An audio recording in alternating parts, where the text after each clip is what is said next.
उसका नाम जगदीश देवड़ा नहीं है। हाँ। उसका नाम जो है जगदीश बेवड़ा है। तो बेवड़ो वाली हरकत करी उसने। मुझे लग रहा है 2-4 बोतल का उसके सिर पे नशा चढ़ गया था, जो उसे मोदी भक्ति इतनी झूमी कि उसने बोल दिया कि सेना जो है मोदी जी के चरणों में नतमस्तक है। हाँ। सेना भारत माता के चरणों में नतमस्तक होती है। लोगों को तो आमतौर पर एक बीमारी होती है मोतियाबिंद की, जिसमें आंखों से दिखना कम हो जाता है, लेकिन इन लोगों की बीमारी कौन सी है? मोदियाबिंद।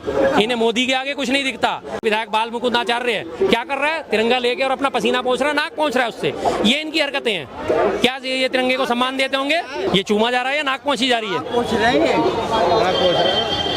इसको चूमना कहते हैं। ये बीजेपी नहीं है, ये बेहद जलील पार्टी है, ये बेशर्म जनता पार्टी है, जिस पार्टी में शर्म का नामो निशान नहीं है। बेशर्म ढीठ लोग हैं ये कहीं पीछे नहीं हटते। इन लोगों का साफ साफ मोटो है, हम तो बेशर्मी करेंगे, तुम्हारे से रोका जा सके तो रोक लो, जब सैया बहे कोतवाल तो डर काहे का। बस इस तरीके से विवादित बयान लगातार बीजेपी के नेताओं का आता जा रहा है, कैसे देख रहे हैं उसको? सर, सबसे पहले तो आपने ना थोड़ी सी नाम लेने में गलती करी है। हाँ। उसका नाम जगदीश देवड़ा नहीं है। हाँ। उसका नाम जो है जगदीश बेवड़ा है। तो बेवड़ो वाली हरकत करी उसने। मुझे लग रहा है 2-4 बोतल का उसके सिर पे नशा चढ़ गया था, जो उसे मोदी भक्ति इतनी झूमी कि उसने बोल दिया कि सेना जो है मोदी जी के चरणों में नतमस्तक है। हाँ। सेना भारत माता के चरणों में नतमस्तक होती है और किसी के नहीं होती। और भारत माता मोदी जी नहीं है। मोदी जी सिर्फ उसके एक रिप्रेजेंटेटिव हैं, और ऐसे रिप्रेजेंटेटिव आज से पहले 16 और हो चुके हैं। 17वें 18वें 17वें प्रधानमंत्री हैं ये।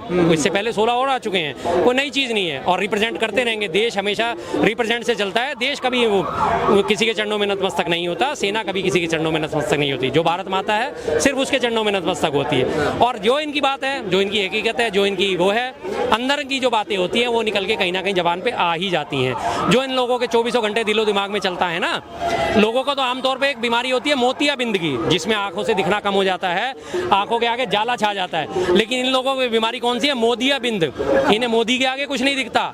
इनकी आंखों में मोदी मोदी मोदी, हर तरफ मोदी मोदी नजर आता है। सेना अपना वहां पे साहस दिखा रही है, शौर्य दिखा दी है, और उस सेना को भी ये कह रहे हैं कि जाके उसने जो है सेना मोदी जी के चरणों में नतमस्तक हो गई है। कर्नल सोफिया कुरैशी लगातार पाकिस्तान को नापाक जवाब दिया, नापाक पाकिस्तान को जबरदस्त जवाब दिया, ठोक के उसे समझाया अच्छी तरीके से, और उसे ये कह रहे हैं कि वो पाकिस्तानियों की बहन है, आतंकवादियों की बहन है। किस तरह की इनकी मानसिकता है भाई। और ये अपमान आज का इनका कोई पहली बार नहीं है, इससे पहले भी ये सैकड़ों बार अपमान कर चुके हैं। अभी आपने इन्होंने इसी नहीं बीजेपी ने, भाजपा ने तिरंगा यात्रा निकाली है। 10 दिन तक अभी इनकी तिरंगा यात्राएं चलेंगी। 23-24 मई तक इनकी चलनी है। जयपुर में आपने देखी तिरंगा यात्रा चलते हुए। वहां का एक विधायक बाल मुकुंद आचार्य क्या कर रहा है? तिरंगा लेके और अपना पसीना पोंछ रहा है, नाक पोंछ रहा है उससे। ये इनकी हरकतें हैं। क्या ये तिरंगे को सम्मान देते होंगे? 52 साल जो है इन्होंने नागपुर पे कार्यालय पे अपने तिरंगा नहीं फहराया। ये इनकी तिरंगे के लिए सम्मान है। 52 साल इन्होंने नागपुर पे अपने तिरंगा नहीं फहराया था। ये इनका तिरंगे का सम्मान है, और फिर ये कहते हैं कि हम सम्मानित हैं। तो वो तो कह रहा है कि मैं तो मुंह नहीं पोंछ रहा था, मैं तो चूम रहा था उसको। हाँ, सबने देखा है। अगर नहीं देखा तो मैं दोबारा उसकी वीडियो चला देता हूँ। हाँ। सब देख लेंगे कि ये चूमना होता है, या फिर इसे चूमना कहते हैं, हाँ। या इसे नाक पोंछना कहते हैं। अभी मैं दिखा देता हूँ जी, 1 सेकंड बस जरा टाइम दीजिए। सबको पता चल जाएगा कि चूमा है या नाक पोंछी है। ये रहा जी, 15 सेकंड का वीडियो है। थोड़ी सी मैं इसकी ब्राइटनेस बढ़ा दूं। ये जी, ये चूमा जा रहा है या नाक पोंछी जा रही है? पूछ रहे हैं।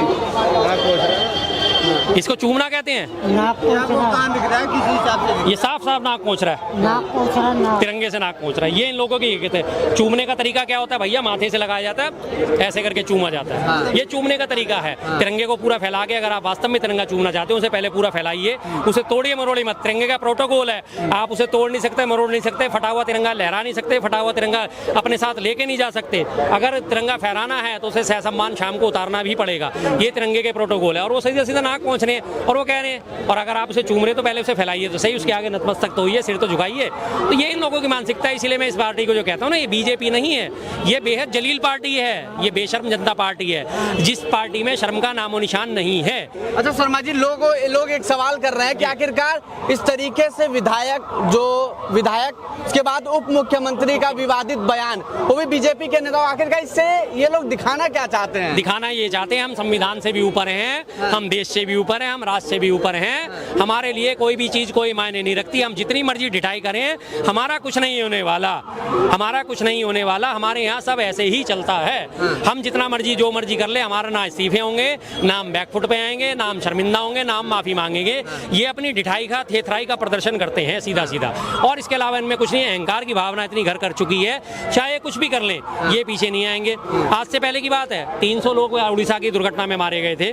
रेल मंत्री ने इस्तीफा दिया? नहीं दिया। पीछे मोटरसाइकिल पे बैठ के रील बनाते हुए अपनी जो है सर्कुलेट कर रहे थे। ये इनकी हरकतें होती हैं, रील बना बना के डालने वाली हरकतें होती हैं। कहाँ ये किस चीज़ को छोड़ते हैं? अपना सिर्फ आपदा में अफसर ढूंढने वाले लोग हैं। कोई भी आपदा आ जाए, कभी भी कुछ नहीं करते। कुंभ में भगदड़ मचती है, किसी की जिम्मेदारी नहीं ठहराई जाती। कोई रेलवे स्टेशन पे, नई दिल्ली रेलवे स्टेशन पर भगदड़ मची, किसी रेल मंत्री ने जिम्मेदारी नहीं ली। कुछ नहीं, बेशर्म ढीठ लोग हैं ये कहीं पीछे नहीं हटते। इन लोगों का साफ साफ मोटो है, हम तो बेशर्मी करेंगे, तुम्हारे से रोका जा सके तो रोक लो। और इस काम में इनका जो साथ देता है वो हमारा जो मेन मीडिया है, मेन स्ट्रीम का मीडिया है, वो इनका पूरा साथ देता है, जिसकी वजह से इन लोगों की बेशर्मी इतनी बढ़ती जा रही है। अगर मेन स्ट्रीम का मीडिया इन्हें नंगा करने पर आ जाए तो ये कहीं मुंह छुपाने के काबिल नहीं बचते। आखिरकार इस तरीके से खेल लगातार बढ़ता जा रहा है, कोई अभी बड़ी कार्रवाई नहीं हो रही। सुप्रीम कोर्ट ने सिर्फ एक फटकार लगा के और हाई कोर्ट पे एक FIR हो गया, और उसके अलावा कोई ना इस्तीफा ना कुछ। होगा भी नहीं। होगा भी नहीं। ये बेशर्म लोग हैं, ना इस्तीफा देते हैं, ना ये अपनी गलतियों की माफी मांगते। उल्टा लोगों को दोषी ठहराना शुरू कर दिया कि मेरे बयान को तोड़ मरोड़ के पेश करा गया है। तमाम देश ने तेरा बयान सुना है भाई, तूने साफ साफ बोला कि वो हमारे ऊपर हमला करने हैं, उन पाकिस्तानियों को ऐसी तैसी करने के लिए हमने उन्हीं की बहन सोफिया कुरैशी उतार दी। साफ सुना है, सब लोगों ने सुना है। और यही मिलिंद देवड़ा है, ये मिलिंद देवड़ा नहीं, जगदीश देवड़ा, इसने भी यही बात बोली कि जे सेना ने अपना पराक्रम दिखाया। आज जो है तमाम देश और सेना जो है मोदी जी के चरणों में नतमस्तक है। साफ साफ बोला है, फिर कह रहा है कि मेरा बयान तोड़ मरोड़ के पेश करा गया। ये इनकी बड़ा पुराने शक्ल है, बोल देते हैं और उन्हें पता है कार्रवाई कुछ नहीं होने वाली। आज का इतिहास नहीं है। 2020 के दिल्ली दंगों को याद करिए। दिल्ली दंगे हुए थे, दिल्ली हाई कोर्ट के एक जज साहब थे, उन्होंने कहा कि इन 4 लोगों के ऊपर जो दिल्ली दंगों के मुख्य साजिश करता है, जिनकी वजह से दिल्ली में दंगा भड़का है, इनके ऊपर FIR होनी चाहिए। नाम था कपिल मिश्रा का, नाम था मनोज तिवारी का, नाम था एक रागिनी तिवारी वहाँ की लोकल लीडर थी, और एक नाम था उसके कपिल मिश्रा, मनोज तिवारी, अनुराग ठाकुर का। इन 4 लोगों के ऊपर FIR होनी चाहिए। दोपहर को उसने ये ऑर्डर जारी करा कि इन 4 के ऊपर FIR दर्ज कर दिया। उसी रात को जज का जो है रातों रात तबादला कर दिया गया था। अगले दिन जो नए जज साहब आए, उन्होंने कहा नहीं अभी माहौल ठीक नहीं है, अभी इनके ऊपर FIR करना ठीक नहीं होगा, क्योंकि अभी माहौल बहुत गर्म है। आज उस बात को 5 साल हो गए। फरवरी मार्च की ये बात थी 2020 की, आज 25 आ चुका है। 5 साल से ऊपर आज तक हुई FIR नहीं हुई। तो अब कोई बड़ी बात नहीं है कि जिस MP के हाई कोर्ट के जज साहब ने इनके ऊपर मुकदमा दर्ज करने का आदेश दिया है, कल को पता चले कि उनका भी तबादला हो गया। आज आपको पता है इनकी जो एक चहेती जज थी सुप्रीम कोर्ट से, बेला एम त्रिवेदी जो है रिटायर हुई हैं। तमाम वहाँ की जो बार एसोसिएशन है उसे विदाई पार्टी भी नहीं दी है। क्यों नहीं दी? क्योंकि उसके तमाम फैसले जो हैं बीजेपी के हक में हुआ करते थे। उसके सारे फैसले बीजेपी के हक में हुआ करते थे। उसकी एवज में आज उन्होंने उसको विदाई पार्टी नहीं दी है, जिसके लिए हमारे वो चंद्रचूड़ साहब ने आज वो बात उठाई थी। और हमारे अभी वर्तमान जो है चीफ जस्टिस जो रिटायर हुए हैं, उन्होंने भी बोला कि नहीं ये चीज़ गलत है, ऐसा नहीं होना चाहिए था, विदाई पार्टी तो देनी बनती थी। लेकिन जब ये अपना सम्मान खुद ही खोते हैं तो फिर क्या करे कोई। अच्छा शर्मा जी, ये लोग सेना पे ही वोट मांगते हैं, बेरोजगारी के मुद्दा बनाते हैं चुनाव आने पे, तो आखिरकार इस तरीके से खेल करना, इस तरीके से विवादित बयान देना, तो मतलब इससे कुछ अलग ही नजर नहीं आ रहा कि कहीं चुनाव है इस वजह से तो ऐसा नहीं किया जा रहा है। चुनाव तो है ही, अभी बिहार के चुनाव आहूत है, सबको पता है बिहार में चुनाव है, जिसी वजह से सारी रणनीति बुनी गई है। दूसरी बात, इनकी खासियत जो है ये बनाते हैं बीरबल की खिचड़ी। दुनिया को दिखाते रहते हैं खिचड़ी बन रही है, खिचड़ी बन रही है, नीचे आग जल रही है। वो खिचड़ी ना कभी बनेगी और ना वो कभी खिचड़ी तैयार होगी। लेकिन ये अपना राजनीतिक फायदा पूरी तरह उठाते हैं, हर मुद्दे को गर्म करके रखते हैं। सेना की बात आएगी, हम सेना का सम्मान करते हैं, लेकिन सेना का अपमान करने में यही लोग सबसे आगे हैं। सबसे आगे यही लोग हैं। सेना का अपमान आपने देखा होगा, अभी वहाँ से नरवाल जो है जो नरवाल थे, विनय नरवाल, उनकी पत्नी हिमांशी नरवाल के लिए कैसी कैसे शब्दों का इस्तेमाल करा गया। किसी एक के ऊपर भी FIR दर्ज हुई? किसी एक ट्विटर उपयोगकर्ता का अकाउंट हेल्ड हुआ? नहीं हुआ। सबने लगातार उसको गिराया, क्योंकि उसने सिर्फ एक बात कह दी थी कि इस मसले को हिंदू मुसलमान से ना जोड़ा जाए, तमाम देशवासी इस मसले पर एक रहें। लेकिन उसे कितना भयंकर ट्रोल करा गया।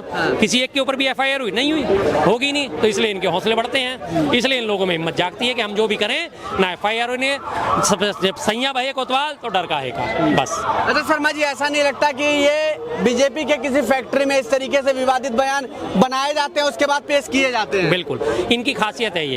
एक मुद्दे को दबाने के लिए फौरन दूसरा मुद्दा उछाल दो, पहले वाले मुद्दे को लोग भूल जाएंगे। आपकी उंगली में दर्द हो रहा है, आपकी उंगली में दर्द हो रहा है, भाई साहब डॉक्टर साहब मेरी उंगली में दर्द होता है, तो ये ऐसे डॉक्टर है फौरन हथौड़ा उठा के आपके कंधे में मार देंगे, कंधे में आपके दर्द ज्यादा शुरू है, अरे उंगली का दर्द आप भूल जाओगे, कंधे का दर्द याद आ जाएगा।